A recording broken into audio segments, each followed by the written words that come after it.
And then we had the middleweight main event. Dana White had come out and said this is the most anticipated fight to this point in the year, was breaking social media records. I can confirm that I never seen this is just a post-fight, I had never seen a post-fight press conference do the numbers that Izzy and Paulo did. Not even a Conor thing. And that's a metric that doesn't really matter. But it was like 200K concurrent viewers on the post-fight press conference as Izzy was talking. So that's a small increment, and I don't know if that's really, indicative of anything as far as Izzy as a draw. But as far as Dana White was saying, these face-offs were some of the highest on social they'd ever seen. I thought it was hilarious. Paulo Costa brought the white belt, and Izzy smacked him with it, whipped him, hit him like a whip. It went right on Paulo's face, man. I was like, yeah, how you going to bring the white belt? Izzy clowned you with it. And then Izzy clowned himself with the crane kick stance. I don't know. Anyway, where he didn't clown himself was in the octagon on Fight Night, man. Holy shit. Israel Adesanya comes out first round, and we're waiting on this clash of styles, right? We're waiting on Paulo Costa to come forward like he does to everyone and bully them, right? Get in their face, throw big power shots. And this was a little bit of the narrative going in was that Paulo Costa was the power and Israel was the precision, but Israel had more knockouts than Paulo to this point. So I would say Israel was the power and the precision, and maybe Paulo Costa was the pressure. That's what I would think. That's how I would have built this. But you can't really build around pressure. It was a great build by the UFC, but it was kind of, the narrative was wrong. Izzy had way more knockouts, the precision, the speed, the power. And we saw in the first round, he had a clear game plan. Paulo Costa was very patient, almost to a fault. And a lot of people have pointed this out, that he was, very stagnant, more gamesmanship in the first round. I think he thought Israel was going to come out and talk to him, right? I think he thought that this whole thing, from the press conference to the build-up to this whole thing, them talking back and forth, it was going to be one of those things where Paulo could just talk his way into range and then fire off big shots. Whereas Israel was focused, man, and he had a game plan. He started eating up that lead leg for Paulo Costa on the outside leg. The low calf kick, which is a staple now in MMA, he was eating Paulo's leg up. And again, to Paulo's credit, he was taking him, but he was just he was doing a lot of bravado, right? He was like, oh, that doesn't hurt. That slapping his leg. He's like, that doesn't hurt. Come here. And Izzy said this in the post-fight press conference. He's like, all these guys do this to me. I'm just going to stand in front of them and let them hit me. He's like, Paulo just kept going, come here, come here. Fight me, come here. But what Izzy is trying to illustrate is that Paulo couldn't get to Izzy, so he was trying to bait Izzy into coming into his range.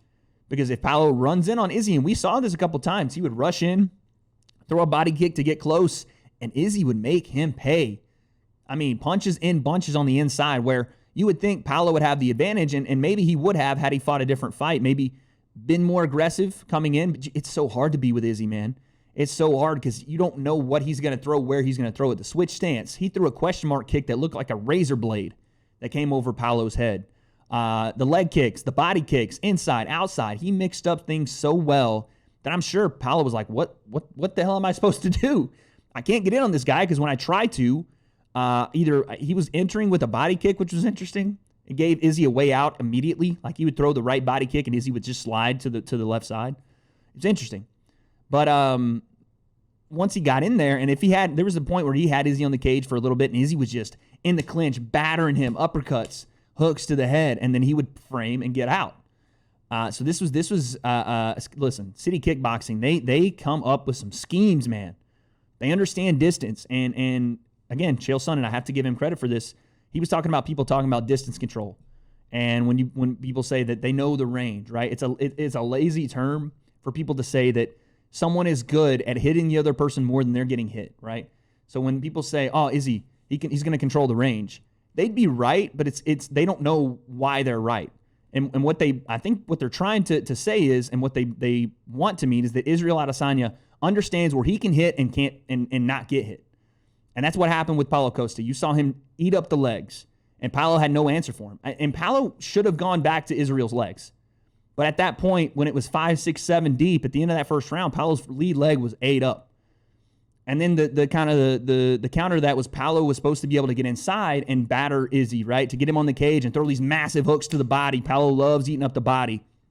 And then come upstairs with the punches. Well, Costa was pretty much leg kick heavy. He was pretty much kick heavy in this fight. And like I said, he paid for it because he couldn't get close to Izzy. If he tried, Izzy was in the clinch, just battering him up. Uppercuts, body shots, everything. And like I said, he would frame out. And then the end of the fight comes. We're in round 2. It's almost the same exact left hook that he hits Robert Whittaker with, as Whittaker would kind of charge in and leave himself exposed. Paulo kind of came into range, and Izzy was there waiting on him. Now, Izzy does this thing. It's a Muay Thai skill that he has, a Muay Thai defensive skill he has, where he leans his upper body backward without moving his torso and below, leans that upper body to evade attacks just out of range. And it's dangerous because that chin goes high. But we're talking about a guy that's had 100 fights. He knows what he's doing.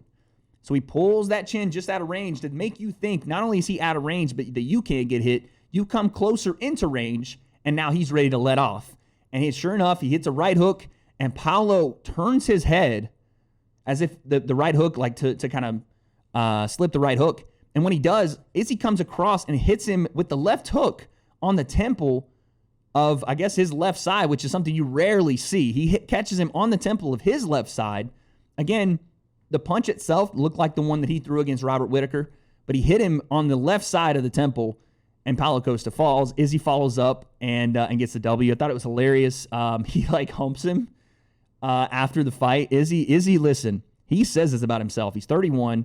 He says he looks 26 and he acts 12. That was definitely a 12-year-old move. Gives him the 2 humps and gets up, and it was. I mean, you got to give Izzy credit. Stroke game was A1. Stroke game was A1. Pause. But he gets the W, and man, he looks as impressive as ever. He barely got touched in that fight.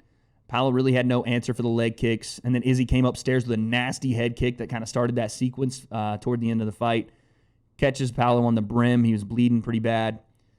Yeah, man, it's really hard to see somebody that's going to match up with Israel Adesanya. Maybe Jared Cannonier, and he talked about that in the post-fight interview. He said, listen, Jared Cannonier's the guy I want if he gets through Robert Whittaker. That's coming up in a little bit. I want Jared Cannonier, and we've been talking on this channel. I know I've been off for a little bit. We've been big fans of Jared Cannonier. The guy possesses crazy power, super crisp technique, good takedown defense.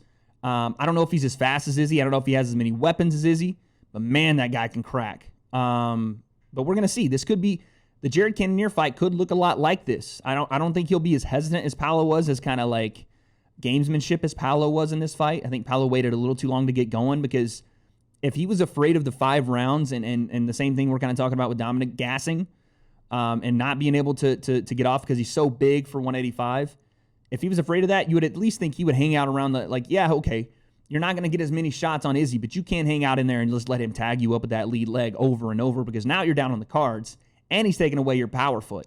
So it's like, or your balance foot, I should say. So it's tough. It's tough for Paulo. He'll be back though, man. He's so young. He's only got 1 loss. It's his first loss in his career. He'll be back. But I'm excited to see what goes down with this Robert Whittaker, Jared Cannonier fight. Listen, 185, just like we talked about with light heavyweight, it's contender season. It is contender season. So I'm excited to see what that's going, or where that's going, I should say, because you have Darren Till, who just lost a somewhat close fight to Robert Whittaker. Jack Hermansson's there. Like I said, Kelvin Gastelum's still around. Obviously, Jared Cannonier's right there.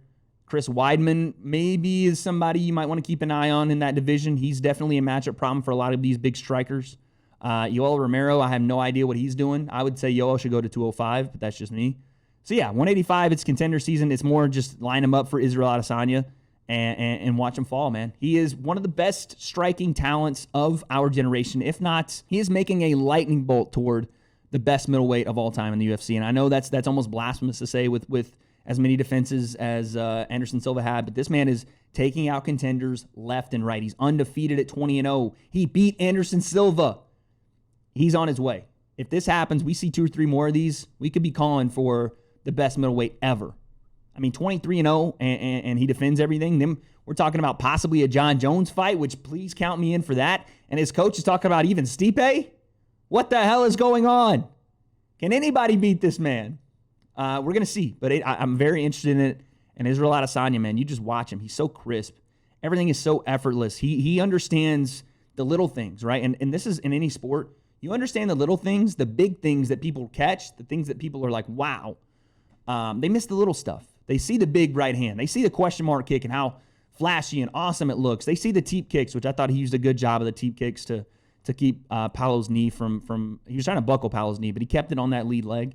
They see those things, but they don't see the feints. They don't see the switch and stance. They don't see the gamesmanship that he's playing just with his body, just with his motion, and his ability to create traps for Paulo, where he thinks Paulo's safe inside. He's too close to Izzy for him to get hit, but Izzy's not out of range. He's just leaning the upper body back. Boom, left hook right into Paulo's temple. That stuff those are the little things, man. And when you see it, and granted, I'm no expert, but when I start to see it, then I know that he's on just a different level because I'm only seeing the bare minimum. There's so much more that he's doing that I still don't know.